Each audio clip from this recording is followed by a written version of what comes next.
उपनिषद में 3 विभाग करके समझाया है। उत्तम अधिकारी, मध्यम अधिकारी और प्रारंभ कोटि का। कनिष्ठ हम नहीं कहते, प्रारंभ कोटि का जो शुरुआती है, प्रारंभ कर रहा है इस साधन के। तो उत्तम अधिकारी के लिए था ईशावास्यम इदम सर्वम। वो जैसे श्रवण मनन निधिध्यासन किया आचार्य के द्वारा, उसको उस एक तत्व का बोध हो गया जो चलता भी है नहीं भी चलता, बोलता भी है नहीं भी बोलता, सर्वाधिष्ठान का बोध हुआ उसको। और उसका फल उसको मिल गया कि अब उसके भीतर से शोक और मोह की निवृत्ति हो गई। तत्र को मोह का शोक। अब चूंकि शोक का कोई कारण नहीं रहा, अविद्या नहीं रही, कामना नहीं रहा, मोह नहीं रहा, तो उसके भीतर का सारा शोक और मोह की निवृत्ति हो गई। वो स्वरूपनिष्ठ हो गया, जीवन उसका धन्य हो गया। लेकिन अभी इस जगत में जो इस श्रेणी का अधिकारी नहीं है और मध्यम श्रेणी वाला है, उसके लिए मंत्र था कुर्वन् नैवेह कर्माणि जिजी विशेष सतम समाः। तुम कर्म करते हुए ही अपने जीवन में 100 वर्ष तक जीने की इच्छा करो। अगर तुम सही प्रकार से कर्म करोगे तो कर्म तुमको बंधन में डालने वाला नहीं होगा। ना कर्म लिप्यते नरे। तो ये जो मध्यम अधिकारी है, अब वो कर्म करे तो कैसे करे, कर्म किस प्रकार से करे, तो यहाँ से जो वर्णन होगा, समाज में 2 प्रकार का विभाग करो, आसानी से समझने के लिए 2 विभाग। एक विभाग ऐसा है समाज में लोगों का जिनकी पूरी लगन कर्म में होती है। मैं तो कर्म करूँगा, आप कह दो कि थोड़ा भगवान की पूजा कर लो, वो आपका काम है, आप पूजा करो, मुझको पूजा वूजा की जरूरत नहीं है।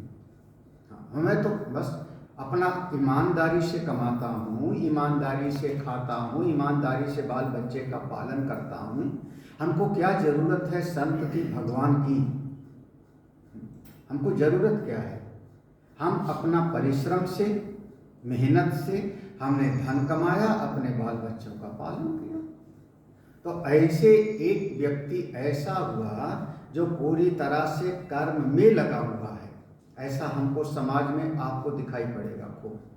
वो कर्म में लगा हुआ है, उसको न गुरु की जरूरत, न शास्त्र की जरूरत, न भगवान की जरूरत, वो कर्म ही प्रधान है। और कई बार लिखा भी होता है ना, कर्म ही पूजा है। एक ऐसा व्यक्ति है, उसको आप कह लो कर्मनिष्ठ है, कर्म में लगा।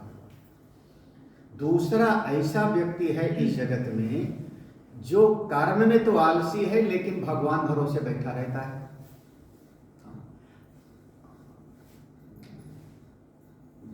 भगवान कृपा करेंगे तो हम पासे हो जाएंगे। हाँ, अपने कर्म में तो उसका जो है उतना लगन नहीं है, लेकिन हम बिल्कुल, हम हरिद्वार से नहीं, हम तो गोमुख से जल लाएंगे, अब चढ़ा देंगे परशु महादेव में, अब पास हो जाएंगे, या हमारा जो है मुकदमा जीत जाएंगे, नौकरी लग जाएगी। अब उसका भरोसा किस पर है? हाँ, केवल अब वो कर्म पर उसका ध्यान नहीं जा रहा है, पूरा का पूरा ध्यान किस पर दे रहा है कि बस भगवान की कृपा से हमारा काम बन जाएगा। हम अब भगवान कौन है हम नहीं जानते, बस भगवान है, हमारे गांव के भगवान हैं, हमारे शंकर जी हैं, जो सुन लिया है, हमारे दुर्गा जी हैं, भगवान शिव हैं, कन्हई हैं। अब उसको भगवान के स्वरूप का भी नहीं पता, भगवान के स्वभाव का भी नहीं, कुछ नहीं पता, लेकिन समाज में देखा देखी उपासना करता है। देखा देखी। आप कभी जैसे कुंभ में आओ, चाहे हरिद्वार के चाहे प्रयाग में जो लोग गए होंगे, वहाँ पर तो करोड़ों की भीड़ थी, लेकिन 90% जो संख्या थी वो वहाँ पर मिडिल क्लास और लोअर क्लास की होती है। प्रयाग में एक शब्द प्रयोग करते हैं, पोटली वाले आ गए, प्रयाग की भाषा। जैसे आसपास के जितने करीब 20-25 किलोमीटर के, 50 किलोमीटर के जो लोग होते हैं प्रयाग के चारों तरफ से, वो मौनी अमावस्या के दिन स्नान करना है तो एक दिन पहले चल पड़ते हैं। ठंडी होगी तो रात में वहाँ कहीं सड़क पर, अपने पंडाल के सामने पूरा भरा था, सड़क पर सो जाएंगे, तो अपना कुछ जो है लड्डू उड्डू बना के रख लिया, एक कंबल भी रख लिया और उसको सर पे रख के चले आते हैं। तो प्रयाग में कहते हैं पोटली वाले आ गए। लगते सब 90% वहाँ पर भीड़ किसकी होगी? वो लोअर क्लास की। जो बहुत अपर क्लास वाला है वो तो भैया आएगा और होटल बुक करेगा, सीधे जाके VIP दर्शन करेगा, स्नान करेगा। लेकिन तो वो भरोसा किस पर कर रहा है? हमारी इस उपासना से मेरा काम बन जाएगा। ऐसी हम देवी की उपासना करें। कई बार इसी में देखो किसी ने बलि चढ़ाया, बड़ी बड़ी जो है घटनाएं हो जाती हैं, दुर्घटनाएं हो जाती हैं। हम ऐसा करेंगे, आप बंगाल चले जाओ, बिहार चले जाओ, सब जगह पर, और एक उत्तराखंड में अब तो उत्तराखंड हो गया, नहीं हमारा यूपी ही था। पहाड़ में चले जाओ, हमारे किसी गांव में आप 2 घर छोड़ के तीसरा घर होगा जिसके ऊपर देवी जी आती होंगी। पूरा जरा सा कुछ, हम गंगोत्री में स्नान कर रहे थे, स्नान करते करते महाराज कोई और माई थी वहीं की, उसको पूरा आ गई देवी जी, आ गई देवी जी, तो हम ही को जो है वो पीठ ठोका, हमारा पीठ ठोका। तो फिर कहा प्रणाम करो, हमने कहा किसको प्रणाम करूं, बुढ़िया को, और देवी तो हम जानते नहीं। उसने कहा फिर जो है बाबा तेरा भला नहीं होगा, हमने कहा भला चाहिए। तो अब हुआ क्या, अब 2 विभाग करना था। एक विभाग हुआ जो पूरी तरह से कर्म में लगा हुआ है, दूसरा विभाग ऐसे लोगों का है जो स्वकाल अपने मन के अनुसार किसी न किसी देवता की उपासना करता रहता है। अभी उसको सही उपासना का भी पता नहीं, लेकिन बस करता रहता है, अक्सर चढ़ाया जाता है। अब यहाँ से समझिए, अब ये जो केवल कर्म में लगा हुआ है, कर्म में लगा हुआ है, तो वो सफलता पाएगा इस जगत में। मेहनत करेगा तो इस जगत में उसको धन मिलेगा, जमीन मिलेगी, परिश्रम करेगा सफल होगा। रावण के पास सोने की लंका है, दुर्योधन भी सफल है इस जगत की दृष्टि से, इस जगत की दृष्टि से उसके पास कोई धन की कमी थोड़े है, महल की कमी नहीं है, न दुर्योधन को न रावण को, वो कर्मनिष्ठ है। तो वो ये जगत में सफल होगा, लेकिन यहाँ से जाने के बाद क्योंकि कुछ पुण्य की पूंजी लेके गया नहीं तो खाली हाथ, तो दुनिया में सफल होगा। जिसको दुनिया वाले कहते हैं ये आदमी सफल है, तो सफलता के मापदंड पर दुनिया में सफल होगा, लेकिन हमारी दृष्टि से वो असफल हो गया। क्यों? क्योंकि एक दिन शायद हमने प्रवचन में कहा था, हम इस लोक की बजाय हमारी दृष्टि उपनिषद की या वेदांत की यहाँ से जाने के बाद पर जाता है। पहले आया था ना, तांस्ते प्रेत्यादि। हाँ, इस लोक की बजाय हमारा नजर उस पर जाता है। तो वो इस जगत में सफल होगा, लेकिन यहाँ से जाने के बाद तो खाली हाथ रहा। एक वो हो गया कर्मनिष्ठ, दूसरा वो जो प्राणी था उपासना वाला, उपासना वाला। अब वो उपासना के विषय में किसी गुरु से पूछा नहीं, ना उसने शास्त्र को पढ़ा, जैसे नानी नाना दादा दादी करते थे, मोहल्ले वाले करते थे, वैसे वो करने लगा, वैसे वो करने लगा ना। परिणाम स्वरूप क्या हुआ कि अब वो किसी अमुक अमुक देवता पर भरोसा करके काम को दिया छोड़, तो इस जगत में भी असफल हो गया, और ठीक प्रकार से उपासना भी नहीं की शास्त्र के अनुसार, तो वास्तव में उसके हाथ में पुण्य की पूंजी भी नहीं। क्योंकि उपासना की विधि अगर गलत हो जाएगी तो आपको फल प्राप्ति ठीक से उसमें विधि प्रधान है।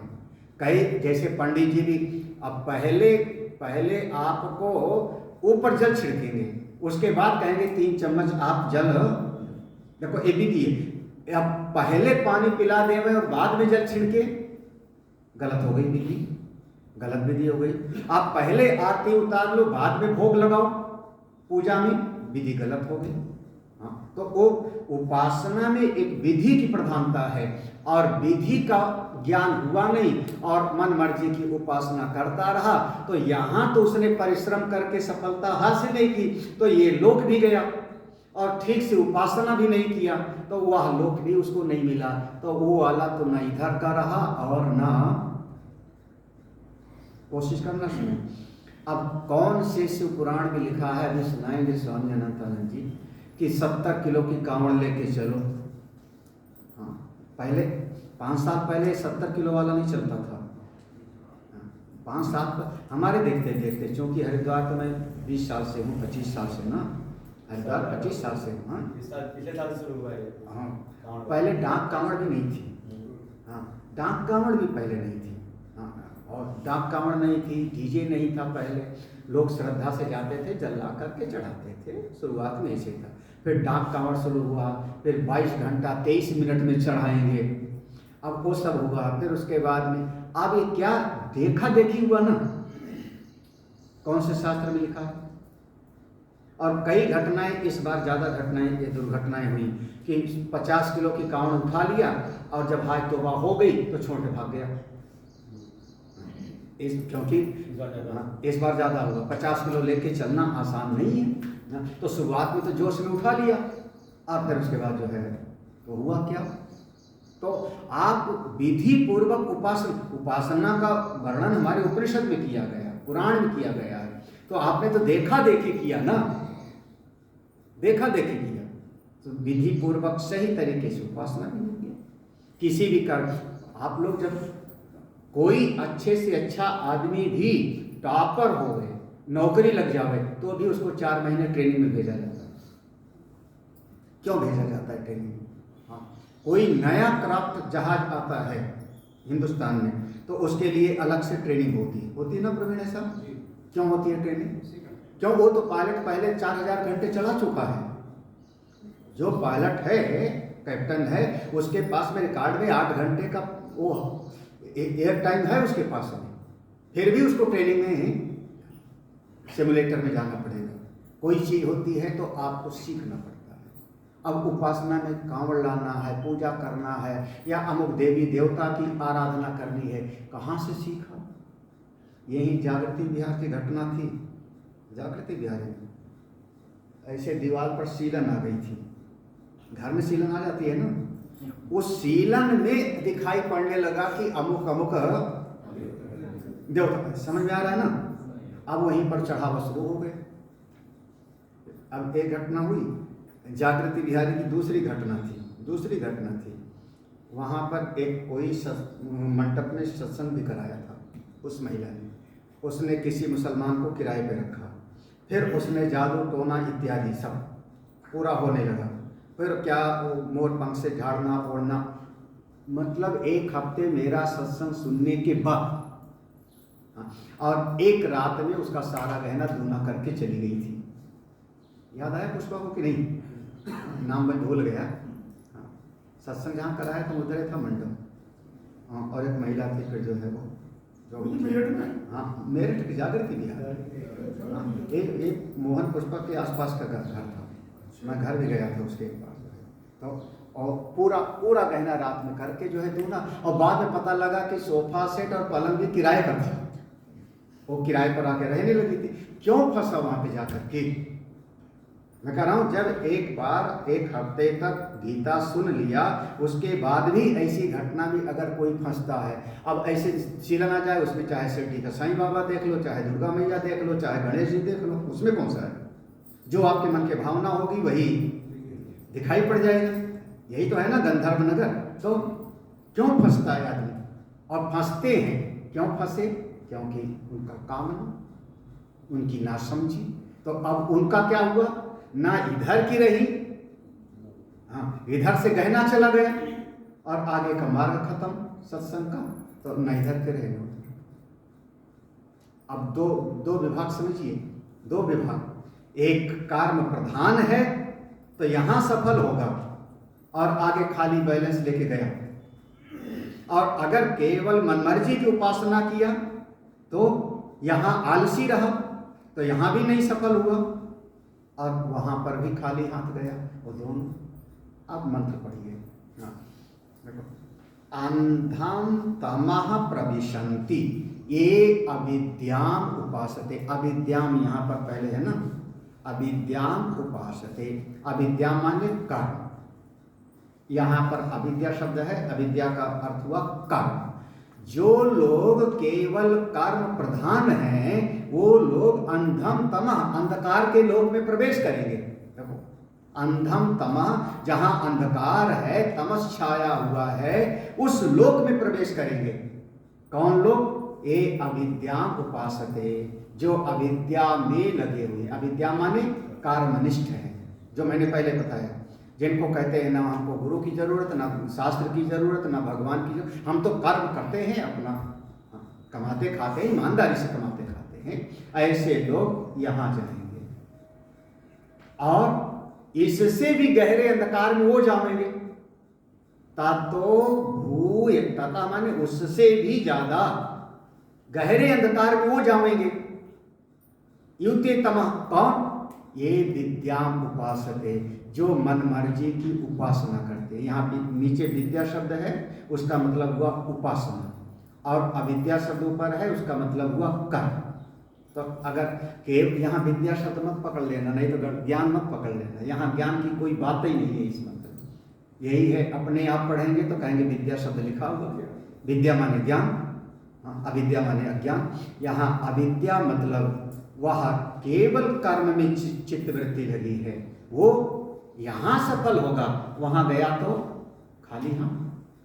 और जो केवल अपनी मर्जी की उपासना वाला था, वो यहाँ से भी खाली, वहाँ तो गहरे अंधकार में। कितना आसान है मंत्र, अभी भी सिद्धांत समझ में आ गया ना, कोई कठिन तो नहीं। कितना बहुत सरल है उपनिषद तो। अगला मंत्र देखो पढ़ के, अन्य देवाहुरविद्यया अन्यदाहुरविद्यया इति शोश्रुमधीराणाम् येनस्तद्विचक्षिरे। संधि विच्छेद कर लो। अन्यत एव आहुः विद्या, यहाँ पहले विद्या शब्द है, बाद में अविद्या है। अन्यत आहु अविद्या, रा है वहां पे, रा का विसर्ग हो जाएगा और आ गया जाएगा। तो अन्यत एव, जो कर्म का मार्ग है उसका फल अलग बताया है।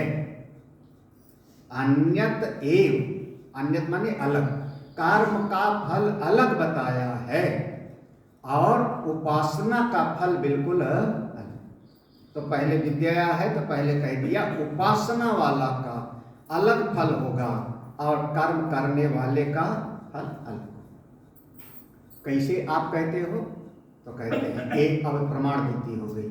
इति सुश्रुम, हमने ऐसे सुना है, गुरुजनों से सुना है, धीराणाम तत्ववेत्ता महापुरुषों से सुना है, ये जो लोग ना माने हमारे लिए, ताद विचक्षिरे, इस तत्व का उपदेश किया है, जिन्होंने हमको इस मार्ग को बताया है, उनके द्वारा हमने सुना है। गुरु परंपरा से, श्रुति परंपरा से, वेद में ऐसा वर्णन है। क्या? देखो, केवल कर्मनिष्ठ होगा, अब समझिए, केवल कर्मनिष्ठ होगा तो कम से कम परिवार में तो आसक्त है ही, अपने परिवार के लोगों के साथ आ सकता है। तो हुआ क्या उसका, जब तक जीवन जिया उसने कर्म किया, मेहनत किया, खूब अपने परिवार को पाला, ना तो उसने आत्मा को जाना ना भगवान को जाना, शरीर छोड़ के गया।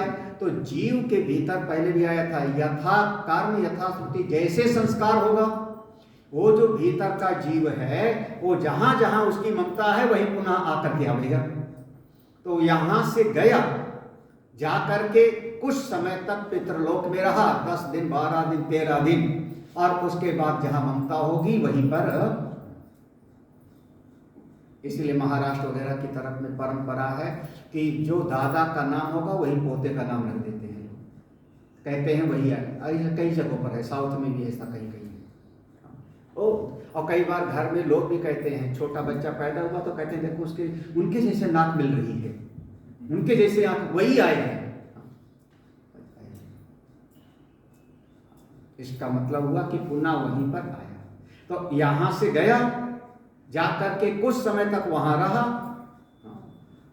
और कभी कभी तो जो है वो 13वीं के दिन रात को झाड़ के रखते हैं कहीं कहीं, इधर तो पता नहीं। 13वीं के दिन हो जाता है तो राख जो है झाड़ते हैं, रखते हैं, ढक के रखते हैं, उसको ढक के रखते हैं। सवेरे उसमें देखते हैं किसके जो है पाँव के निशान बने हैं, और जो जैसे पाँव का निशान बना है तो आदमी कहता है कि फिर वैसे उनका शरीर मिल गया। चिड़िया का बन गया तो चिड़िया बन गई है, कुछ और बन गया है, तो कुछ न कुछ तो।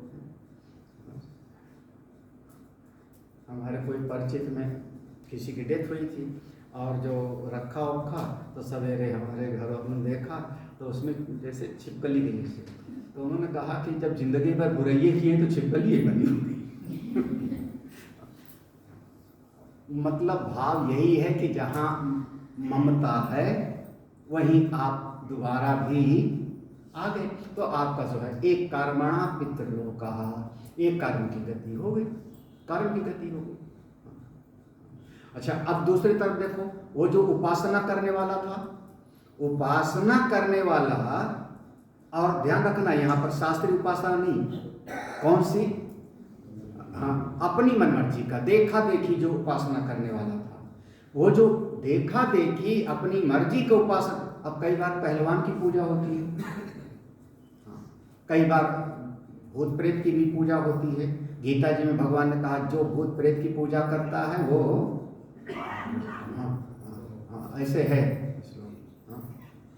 तो वहाँ जाता है, देवान देवयजो यान्ति पितॄन् यान्ति पितृव्रताः, ऐसे वहाँ पर। तो अब वहाँ पर शास्त्र की विधि से उपासना किया नहीं, तो वो क्या हुआ कि उसका जो है जब शरीर छोड़ेगा तो जिसकी उपासना कर रहा था वो उसी के जैसा उसको मिल जाएगा, जैसी उपासना किया था। अब चुड़ैल की पूजा उपासना किया तो वो कहानी नहीं सुनी विक्रम बेताल की, उल्टा लटका रहता था बेताल। तो चुड़ैल की उपासना किया तो चुड़ैल बनेगा, भूत की उपासना किया तो भूत बनेगा, तो वो तो दोनों हाथ में गया ना, खाली। हाँ, तो इसका कर्म वाले का फल अलग और वो मनमर्जी वाली उपासना का फल बिल्कुल अलग। ये दोनों बातें हमने सुनी है अपने गुरुजनों से, श्रुति से, शास्त्र से, इति सुश्रुम, सुश्रुम माने श्रवण किया है। वेद भगवान कह रहे हैं यही सत्य है, यही सत्य है। अब करूं क्या फिर? अब बात आई फिर मैं करूं क्या? कर्म करूं तो ये मुसीबत, और केवल हम उपासना करें तो ये मुसीबत, और हमको तो पता नहीं कौन से गुरु जी हैं, कौन से महात्मा जी हैं, कहाँ जाऊं। तब गीता पढ़ना आता नहीं, संस्कृत आती नहीं, वो संस्कृत आती नहीं तो वेद कैसे पढ़ें? तो हम क्या करें? तो अगला मंत्र कहता है आपको करना क्या है। हाँ, और जो अगला वाला मंत्र है लगभग उसी श्रेणी में तुम सब बैठे हो। आप सब की जो श्रेणी है, ये दोनों जो अलग अलग बताया था, इसमें ना तो वो पहले वाले में हो ना तो ये दूसरे वाले में। आप सब ये जो तीसरा वाला मंत्र बता रहा है लगभग उसी श्रेणी के आप सभी हो। थोड़ा तसल्ली मिलती है सुन करके, तसल्ली मिलती है। विद्यां च विद्यां च यस्तद्वेदो भयं सः अविद्यया मृत्युं तीर्त्वा विद्ययामृतमश्नुते। देखो अंतिम वाली पंक्ति बड़ी प्रसिद्ध हो गई ना, विद्ययामृत। ये स्कूलों में भी लिखा देते हैं बहुत जगह पर, विद्ययामृतम अश्नुते, विद्यया अमृतम अश्नुते, ये तीन शब्द है, विद्यया अमृतम अश्नुते। तो यहाँ पर ऊपर की पंक्ति विद्यां च अविद्यां च, उपासना भी, विद्यां च उपासना भी, अविद्यां च कर्म भी। यह जो कोई भी वेद उभयम दोनों का समुच्चय कर लेता है, उभयम, उभय माने समुच्चय, जो कोई भी विद्या भी और अविद्या भी, कर्म भी उपासना भी, दोनों को अपने जीवन में ले आता है, तो करेगा क्या? अविद्या मृत्युम तीर्थवा, यह मृत्यु शब्द को मर्द लोक, हाँ, अविद्या कर्म के द्वारा इस मर्द लोक में सफल होगा। मृत्युम तीर्थवा माने अमर नहीं हो जाएगा शरीर उसका, हाँ, विद्या मृत्युम तीर्थवा, इस लोक में वो सफल हो जाएगा, लोक में भी सुखी, और जो उपासना करेगा उससे विद्या अमृतम अश्नुते, उससे उसका जीवन आगे बढ़ जाएगा। समझिए, इसका कहने का मतलब ये है कि आप लोग जैसे आप नौकरी भी करते हो, व्यापार भी कर रहे हो, पैसा भी कमा रहे हो, गृहस्थी के अपने जितनी जिम्मेदारियां हैं उसको भी पूरा कर रहे हो, बच्चों का भी ध्यान रख रहे हो, बड़ा बुजुर्ग आ गया तो उसका भी ध्यान, तो कर्म तो पूरा कर रहे हो, कर्म पूरा कर रहे हो। इसका मतलब हुआ कि आपने एक पक्ष को पूरा, और लगभग सभी लोग कर रहे हो। दूसरा पक्ष है कि आप समय निकाल करके सत्संग भी सुन लेते हो, आप तीर्थ भी चले गए, आप समय निकाल करके सवेरे 1 घंटा आपने भगवान का पूजा मंत्र का जाप भी कर लिया, तो देखो दोनों हो गया ना। अब ऐसा नहीं है कि आप केवल पूजा ही करते रहते हो और कर्म की कर दी उपेक्षा आपने, तो आप अपने जीवन के कर्तव्य को भी ठीक प्रकार से कर रहे हो और साथ ही साथ में आप भक्ति और उपासना भी कर रहे हो। बहुत कठिन नहीं है अगर समझना चाहो तो आप दोनों का क्या कर लिए, समुच्चय कर लिया। जब समुच्चय कर लिया दोनों का, तो ये वाला अपना फल देगा, ये वाला अपना फल देगा। तो इसने जो कर्म का, जो अपने जीवन के कर्तव्य को पूरा किया, आपने कर्म किया, उससे संसार में आप सफल होंगे। यहाँ पर आप एक आदर्श बन करके निकलेंगे, 10 लोग आपका नाम लेंगे। हाँ, वो व्यक्ति देखो पिताजी की बढ़िया सेवा किया, उसने माता जी के बढ़िया ध्यान रखा, उसने देखो किसी दुखी आदमी पर ध्यान दिया, तो आपका 10 आदमी यहाँ पर भी आप सफल हो। और जब शरीर छोड़ा तो चूंकि यहाँ आपने सत्संग भी सुना था, साधना के बारे में जाना बूझा भी था, तो आपने उपासना भी किया, सवेरे ठाकुर जी का स्नान भी कराया, सवेरे आपने आरती भी किया, आपने कभी एक स्तुति भी पढ़ लिया नमामि ईशाना, तो आपने उपासना भी किया, तो ये आपको आगे भी लेके जाता है। तो आपके तो यहाँ भी अच्छा, और मृत्यु तीर्थ माने इस लोक में आप सफल हो गए। किससे? कर्मनिष्ठा से। और वहां पर विद्या मृतम श्रुति, चूंकि आप मन मर्जी की उपासना नहीं की। आप में से कोई करेगा पूजा भूत ऊत की? करेंगे? होते हैं भूत, भूत होते हैं, हमने देखा नहीं वैसे। करोगे? 9 गजा पीर नहीं, बालाजी मेहंदीपुर, वहाँ भुताए जाते हैं सब। वो भी हमारे महानिर्वाणी अखाड़े का जो है वो महंत है वहाँ का, बालाजी मंदिर वाला जो महंत है वहाँ का, निर्वाणी अखाड़े का महंत। तो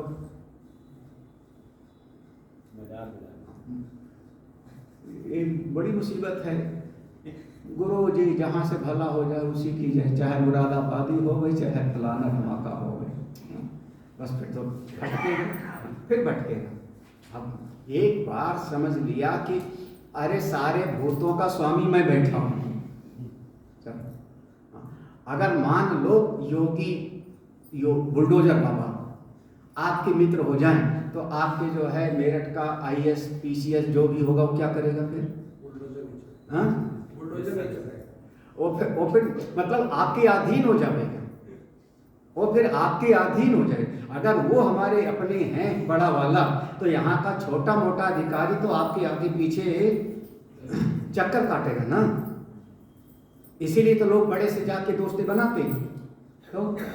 तो जब आप वेदांत के मार्ग में आ गए, ब्रह्म विद्या के मार्ग में आ गए और सीधे उस ब्रह्म स्वरूप आत्म स्वरूप को पकड़ लिया, तो संसार के सारे जितनी छोटी मोटी शक्तियां हैं वो तो आपकी सेवा करने वाली हो जाती हैं। फिर काहे की डर? फिर क्यों? तब कभी आप सुनते हो वो संत महात्मा अकेले विचरण करते हैं, निर्भय जंगल में सो जाया करते हैं। 8 साल का बालक भगवान शंकराचार्य जी केरल से चल करके और मध्य प्रदेश आ गए पैदल। उस जमाने में जब बस्ती नहीं रही, सड़क नहीं था, साधन नहीं था, कितनी निर्भीकता होगी, कितनी निर्भीकता। रात में सोना होगा, कहीं कहीं भिक्षा मांगी होगी। 8 साल का बालक, तो किस बात का डर? किस बात का डर? लखनऊ में जहाँ हमारा आश्रम है लखनऊ, उस सड़क पर गांव वाला कोई आता नहीं था रात के 8 बजे 9 बजे के बाद, अकेला। तो वहीं सड़क पर सब खड़े हो जाते थे, दूध बेचने वाले वो सब साइकिल वगैरह लेके। जब 8-10 का ग्रुप हो जाता था तब एक साथ में आते थे गांव की तरफ। बिजौली में तो इतना नहीं था, नहीं, इससे ज़्यादा ही था बल्कि। लेकिन इससे ज़्यादा ही थी बल्कि। हाँ, अब जो भी है, अब वहाँ अपना मुँह में वही साइकिल से आ रहा था अकेला, और उसकी पहिया हो गई थी पंक्चर पीछे वाली, तो चलने में टाइट हो गई। तो उसको डर लगा कि वो जो महुआ के पेड़ पर रहता है हमारी कैरियर पर बैठ गया हमारा, वो दूसरे दिन से बुखार आ गया था उसको वहाँ पर। अब वो ना मजार रहा वहाँ, ना भूत रहा, ना कोई जो है पिशाच रहे, हमको तो दिखाई ही नहीं पड़े। महुआ का पेड़ है। अभी महुआ का पेड़ है, हाँ, खजूर वाले तो उखड़ गए, महुआ वाला है, खजूर वाले तो बहुत सारे थे वहाँ पर। वहाँ तो सोसाइटी बन गई, वो जो बागर वाला बालाजी, वहाँ 2500 खजूर के बाग थे, और वहाँ कहते थे यहाँ भूत रहते हैं। अब पता नहीं कहाँ चले गए सारे भूत। तो हमने कहा भूतों का स्वामी मैं बैठ गया, तो काहे की चिंता। भाव ये है कि फिर अब आप अगर उपासना करोगे तो अशास्त्रीय नहीं करोगे, शास्त्र के अनुसार करोगे, उपनिषद और इस आत्म जो ब्रह्म विद्या है उसके अनुसार उपासना करोगे। फिर मनमर्जी वाली उपासना समाप्त हो जाती है। तो आपने अब उपासना भी सही किया, तो आपका यहाँ भी आपने कर्म अच्छा किया तो यहाँ आप सफल हुए, और उपासना ठीक किया तो आप आगे भी। तो अविद्या मृत्युम तीर्थवा, इस मर्त लोक को आपने जीत लिया, इस मर्त लोक को जीत लिया। जैसे दुनिया लोग कहते हैं सफल है आदमी, और विद्या अमृतम सुनते, वो ज्ञान का उपासना का मार्ग आपको आगे बढ़ा देगा। वही उपासना आपके अंतःकरण को शुद्ध कर देगी। अंतःकरण शुद्ध होकर के आप किसी समय पर तत्व ज्ञान के मार्ग में प्रवेश कर जाओगे। तो इसलिए अलग अलग दोनों मार्ग अगर कोई चयन करता है तो अलग अलग, ये वाला मार्ग भी अभी ठीक नहीं है, ये वाला मार्ग भी ठीक नहीं है, बल्कि दोनों का करना चाहिए हमको। ठीक है ना, अब तो समझ आया ना भाई। हम लोग कहते थे ना, आप तनख्वाह पाते हो, नौकरी करते हो, कम से कम एक हिस्सा तो अच्छे काम के लिए निकाल दो। वो क्या हो गया, वो उपासना का विषय हो गया, वही उपासना का विषय हो गया। आप जितना कमाते हो सब पर आपका हक नहीं है। आपने एक महीने में जितना तनख्वाह पाया, अब ऐसे आजकल के जो आईटी के क्षेत्र के हैं बच्चों को, किसी को 25 लाख का पैकेज है, 30 लाख का पैकेज है, 50 लाख का पैकेज है, ऐसे है। तो अब वो एक साल में वो अगर 25 लाख कमाया, इसका मतलब कि उसका महीने का 2 लाख तो हो गया। हाँ, उस पर उसको टैक्स भी देना होगा, 30% टैक्स जाएगा। हाँ, और थोड़ा और बढ़ जाता है तो राजू तुम लोग 30% में नहीं होंगे, 45% देना पड़ता होगा कि नहीं, 15% कारपोरेट टैक्स। हाँ है, मनोज है कि नहीं है? 30% तो है ही। 50 लाख से ऊपर में 40% आता है। वो 15% कारपोरेट टैक्स है अलग से। अगर उसकी एक लिमिट के ऊपर चले गए तो आप लोग जो ITR भरते हैं ज़्यादातर 25-30 के अंदर तो भरते हैं सब ना, अपना व्यक्तिगत, तो लगभग ऐसे ना 25-30 के अंदर। लेकिन आप 50 के ऊपर ITR भरो तो आपको 45% टैक्स देना होगा। तो मतलब आपने कमाया 100 रुपये तो 45 रुपये आपका ले गया कौन? आप भारतवर्ष में रहे। तो आप जितना कमाते हो सब पर आपका अधिकार नहीं है ना। उसमें एक हिस्सा मेरी माँ का भी है, एक हिस्सा मेरे पिता का भी है, उसमें मेरे बच्चों का भी तो प्रारब्ध है। तो उसी में एक हिस्सा लगा लिया हमने गुरु जी का भी। यही पर आदमी जो है, यही कंजूसी आएगी। महाराज ये दान वान वाली बात मत करो, यही तो हमको, इसीलिए हम गुरु जी के पास नहीं जाते थे। यही लागे ना अपनी बात पर, बस फिर हो गया। तो जो आपके कल्याण की कामना करते हैं, आप सुखी रहो, शांत रहो, आपका मन शांत हो, उनका भी एक है। बस अगर आप दोनों का सामंजस्य बिठाते हो तो इसका नाम हो गया कि आप कर्म और उपासना दोनों को आपने एक साथ लगा दिया, एक साथ। आप कठिन नहीं है, बहुत कठिन नहीं विषय, समझ लो। तो लगभग आप लोग सवेरे पूजा करते हो, मंदिर जाते हो, 1 घंटा गीता पढ़ लो, आप दोनों का समुच्चय कर रहे हो, आगे बढ़ो। तो ये तीसरा मंत्र हमने इसीलिए कहा कि हम लोगों के लिए बहुत। अगला वाला जो प्रश्न है वो अब 3 मंत्र फिर ऐसे आएंगे। उसमें है कि अगर हम उपासना करते हैं, उपासना में 2 भेद हो जाएगा। हमने पहले कह दिया था मनमर्जी की उपासना और शास्त्रीय उपासना। तो ये जो शास्त्रीय उपासना होगी उसमें भी 2 भेद हो जाएगा। एक उपासना होती है व्यक्त जगत की, दूसरी होती है अव्यक्त जगत की। या कह लो एक उपासना होती है सगुण की और दूसरी होती है साकार की। और अब देखिए, अब मान लो कोई ऐसा व्यक्ति है जिसको साकार में उसकी निष्ठा नहीं है, साकार में निष्ठा नहीं है। हम राम और कृष्ण को नहीं मानते, जैसे कि आर्य समाज मान लो, वो तो निराकार मानेगा। अब निराकार में तो मन हमारा टिकेगा नहीं ना, मन को टिकाने के लिए कोई एक आलंबन चाहिए। तो आर्य समाज भी वहां पर ओम को आलंबन बना लेंगे। वैसे स्वामी दयानंद सरस्वती की फोटो सब जगह लगाते हैं, स्वामी दयानंद की फोटो लगाएंगे, लेकिन भगवान की फोटो नहीं। तो क्योंकि अवतार को नहीं मानेंगे, अवतार को नहीं मानते, लेकिन परमात्मा को मानते हैं। हमारा वो वैदिक धर्म है।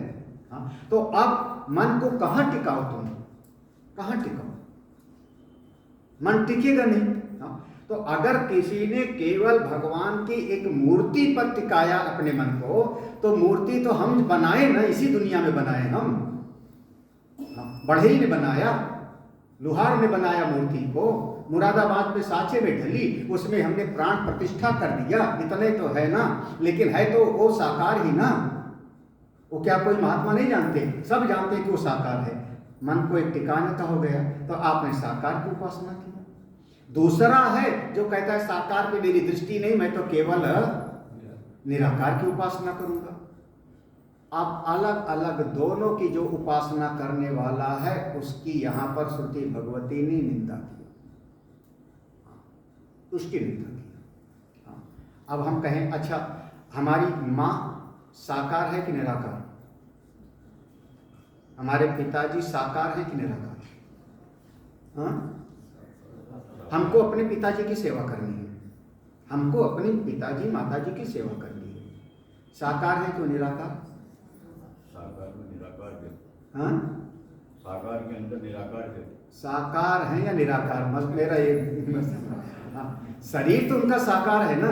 सेवा करना होगा तो मैं शरीर की तो सेवा करूंगा, खिलाऊंगा, नहलाऊंगा, उनके पांव दबाऊंगा, किसकी? शरीर की। लेकिन ध्यान किस पर होगा? मेरी माँ किस में प्रसन्न होगी, मेरे पिताजी किस में खुश होंगे। तो भीतर के चेतना पर ध्यान गया ना मेरा। तो शरीर साकार है लेकिन दृष्टि किस पर है? उस चेतन पर। अच्छा मान लो चेतन निकल गया, अब शरीर की सेवा करो रख करके 25 दिन, चाहे माँ हो, पिता हो, भाई बहन हो, कोई साकार तो है ना, लेकिन भीतर वाला चेतन गया, अब सेवा करो 1 महीना रख करके घर में। तब तो हम ही माते, वही बेटा फिर लेकर के जाएगा और चिता पे चढ़ा देगा ना।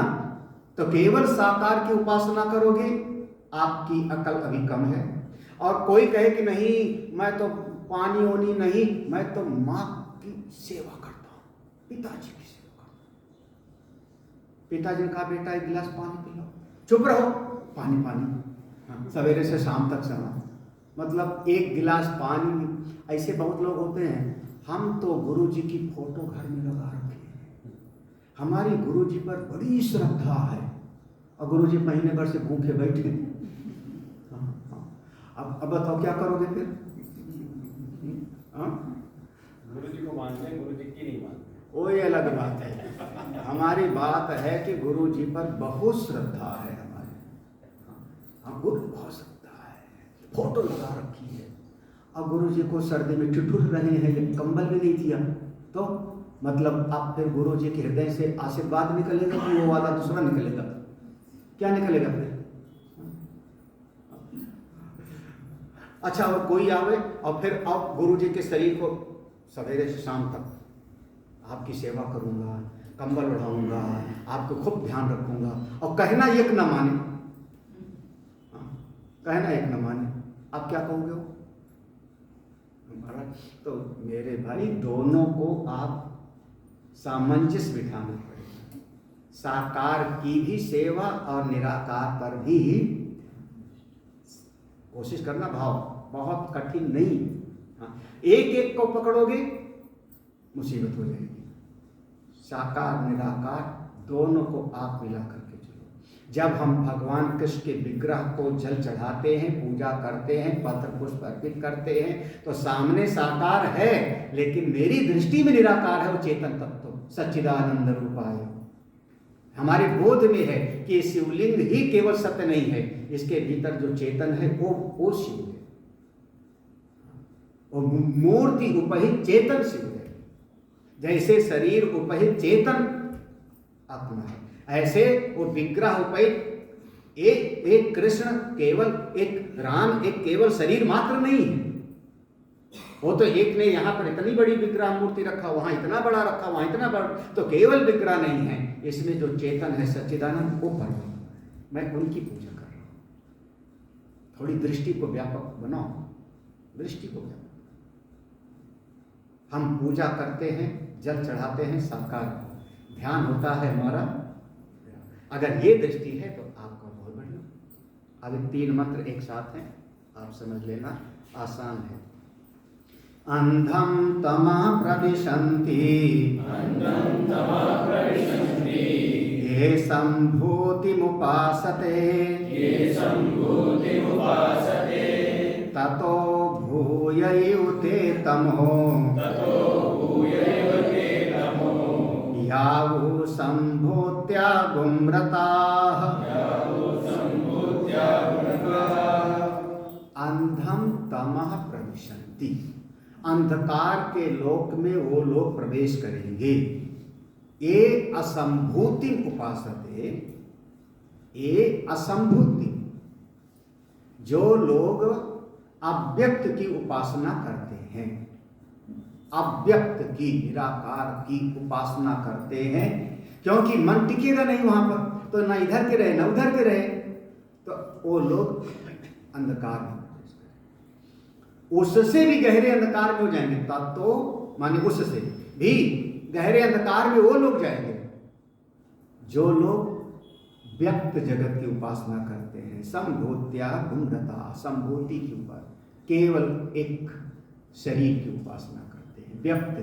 कार्य की उपासना करने वाला और कारण की उपासना, कारण की उपासना करने वाला अंधकार में जाएगा क्योंकि वहां अव्यक्त है, वहां पर माया है, तमस है। और कार्य की उपासना करने वाला वो भी एक, देखो एक व्यवहारिक बात बताऊं, बहुत व्यवहारिक बात। सबके घरों में लगभग ऐसी घटनाएं होती हैं। 2 भाई हैं, 3 भाई हैं, और माता पिता जो है किसी एक भाई के साथ रहते हैं। तो सवेरे से शाम तक वो परिवार माता पिता का ख्याल रखता है, दवाई का, पानी का, भोजन का। और दूसरा वाला रहता है कहीं दूर, कलकत्ता, बंबई इत्यादि। वो केवल आता है साल में 6 दिन के लिए, एक साड़ी दे देगा माँ को, कुछ पैसा दे देगा, पिताजी से बैठ करके गप लगा लेगा। महाराज वो केवल 10 दिन के लिए आया, चला गया।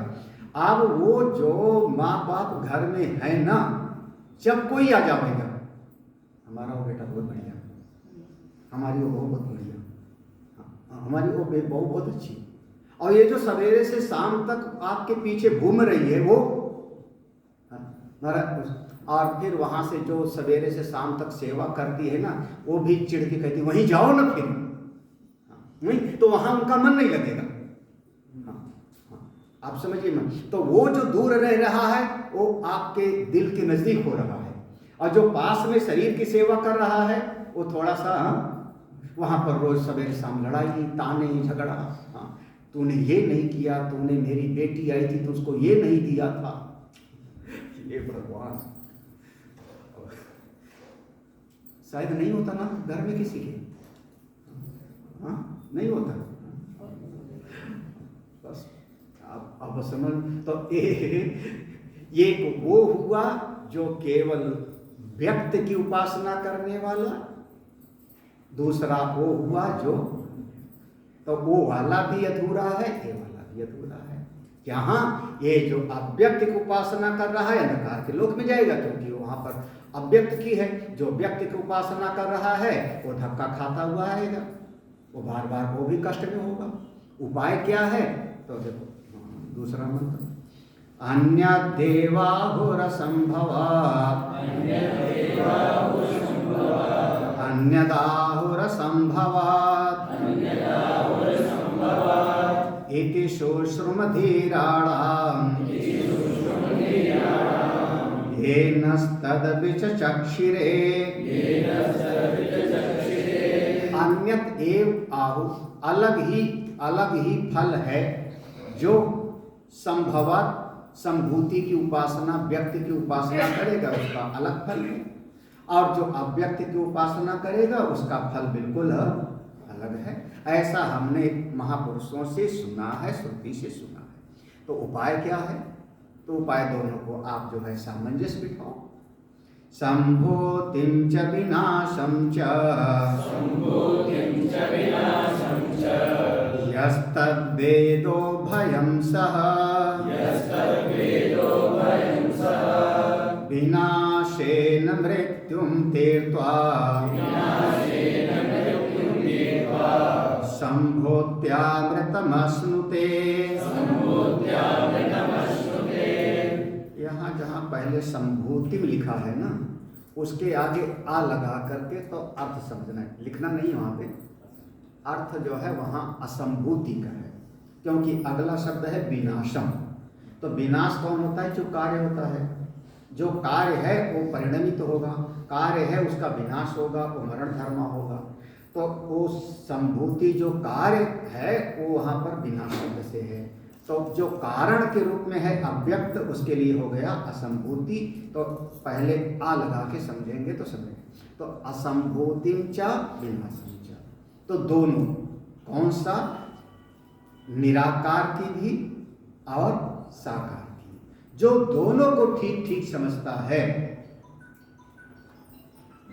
वेद उभयम सह, ठीक ठीक समझता है और बिल्कुल ठीक ठीक उपासना करता है दोनों की, वो विनाशेन मृत्यु तीर्थ। जो साकार की उपासना है वो इस संसार से आपको पार ले जाएगी, मर्त्य लोक पे आपको विजय दिलाएगी, साकार की उपासना।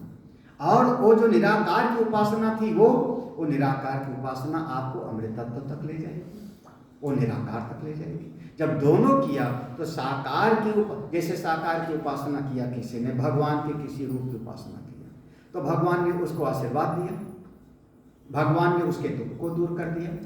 लेकिन आगे हमेशा के लिए दुख दूर हो जाएगा? हाँ।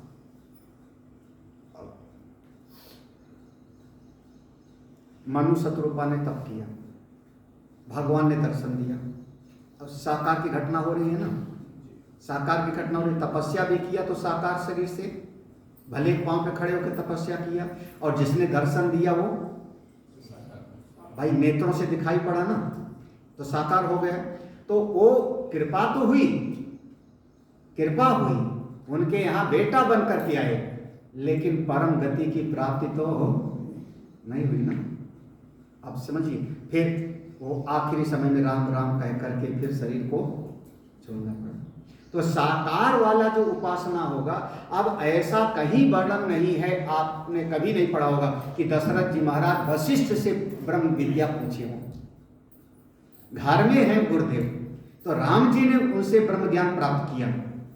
भगवान राम सुनते हैं सभा में बैठ करके योग वशिष्ठ में, लेकिन दशरथ जी ने ब्रह्म विद्या प्राप्त किया हो, ऐसा तो हमने नहीं पढ़ा।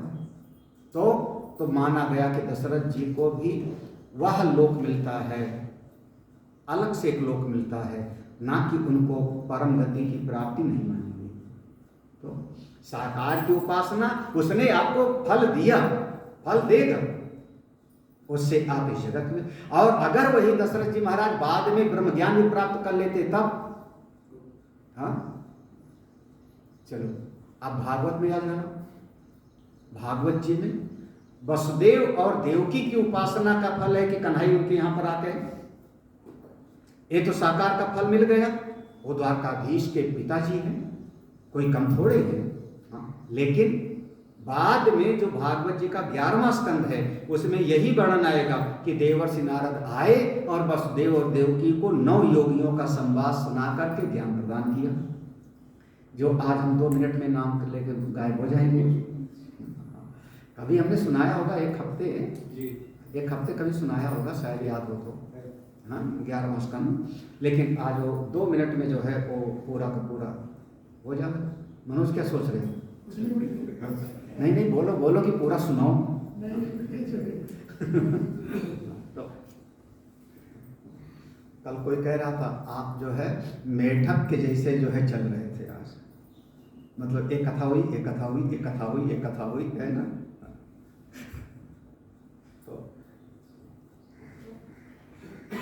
तो ऐसे करना पड़ेगा। लेकिन वसुदेव और देवकी को देवर्षि नारद ने 9 योगियों का संवाद सुना के ज्ञान दिया भागवत जी में, और उस ज्ञान से उनका जो है परम गति ही प्राप्त। तो देखो, साकार से कन्हई मिल गए, द्वारकाधीश के पिता, इस लोक में भी सफल और ज्ञान प्राप्त कर लिया। तो यही शास्त्र में बार बार आएगा। कर्दम ऋषि का वर्णन सुनाया था, याद होगा। कपिल भगवान आए और फिर उसके बाद वो निकल गए जंगल में, जाके उन्होंने साधना किया और साधना करके अपने स्वरूप को पाए। तो दोनों यह लोक भी, तो साकार की उपासना से आप यहाँ पर विजयी हो जाओगे, और निराकार की उपासना आपको उस परमात्मा स्वरूप से मिला देती है। इसलिए हमको दोनों का समुच्चय करना है, उपेक्षा नहीं करना। गड़बड़ी यहीं पर हो जाती है।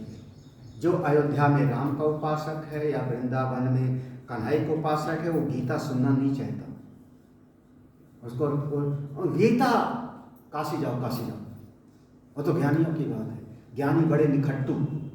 उद्धव जी आए तो यहाँ ज्ञान में जो है लोटपोट कर रहे थे, ऐसे मतलब उनको ज्ञान नहीं चाहिए।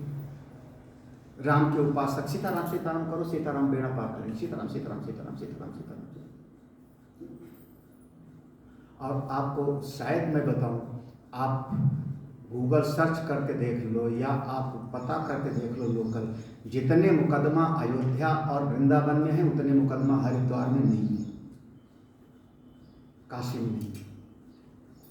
हरिद्वार में अगर कोर्ट में मुकदमा है तो ज्वालापुर के गृहस्थियों के होंगे या उधर कहीं रायवाला के होंगे, महात्माओं के आश्रम के 2% होंगे, 2% मुकदमे होंगे। और आप वृंदावन में जाओ तो बांके बिहारी के मंदिर में भी एक तरफ लिखा होगा रिसीवर बैठा हुआ है। यहाँ पे ध्यान नहीं दिया होगा रिसीवर का।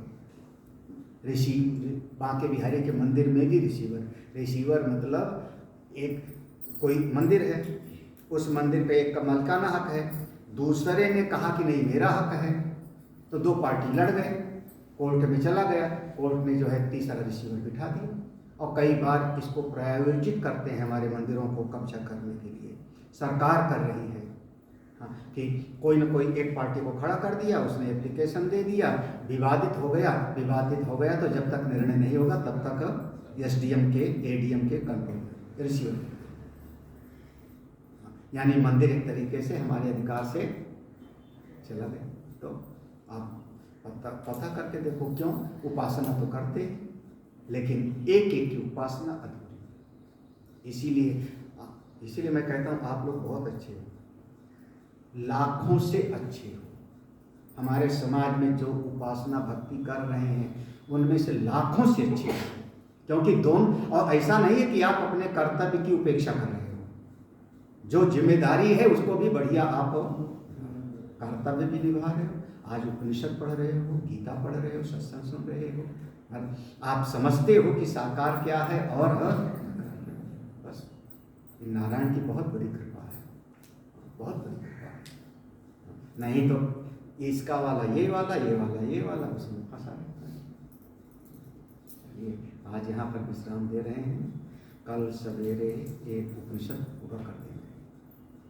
कल सवेरे क्लास लेंगे, हाँ, कल सवेरे पूरा करेंगे। कल सवेरे तुलसीदास जी की जयंती है, वो तो वहाँ राधा गोविंद हो जाएगा। यहाँ तो तुलसीदास जी की जय बोल देंगे, हो जाएगा। ओम पूर्णमदः